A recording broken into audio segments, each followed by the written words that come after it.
प्यारे देशवासियों, नमस्कार। मैं आप सबसे पूछना चाहूँगा, क्या महंगाई और बेरोजगारी कोई बीमारी है या केवल एक शोर मचाने का तरीका?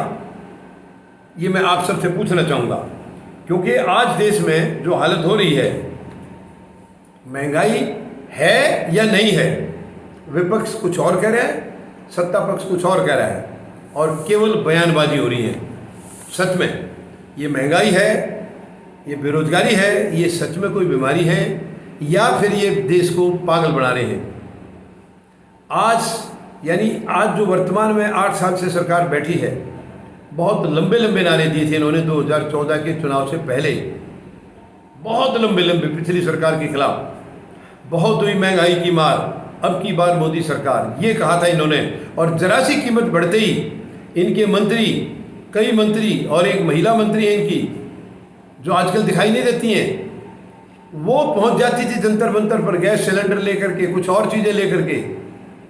और जब महंगाई बढ़ती थी तो इनके जो सांसद वगैरह हैं वो साइकिल से संसद में पहुंचते थे, ये दिखाने के लिए कि देखिए तेल का इतना बुरा हाल है, महंगाई का इतना बुरा हाल है कि हमें साइकिल से आना पड़ रहा है।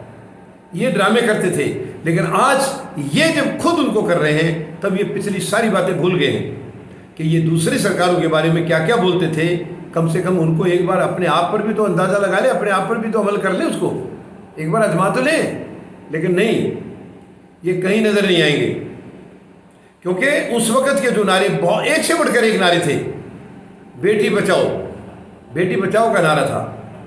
दुनिया नहीं समझ पाई, देशवासी नहीं समझ पाए कि बेटी किससे बचाने की कह रहे हैं। सभी खुश थे कि हमारी बेटियों के लिए कुछ खास अभियान होगा, लेकिन वो बेटी अपने ही नेताओं से बचाने की कह रहे थे बार बार कि हमारे नेता निकम्मे हैं, अपनी बेटियों को उनसे बचा के रखना।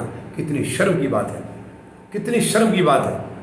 और आज प्रधानमंत्री महोदय को अपनी कही हुई बात याद नहीं है कि हमारी बेटियों के साथ आज क्या हो रहा है।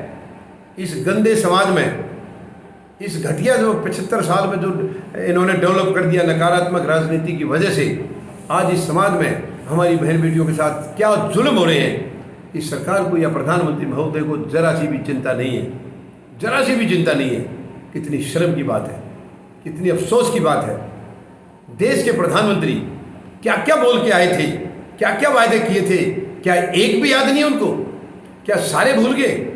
मैं माननीय सर्वोच्च न्यायालय से अपील करूंगा, निवेदन करूंगा कि जो जो प्रधानमंत्री महोदय ने वायदे किए थे उनके ऊपर संज्ञान लिया जाए, और जो जो कुछ भी गलत पाया जाए तो इनके ऊपर मुकदमा चलना चाहिए झूठ बोलने का।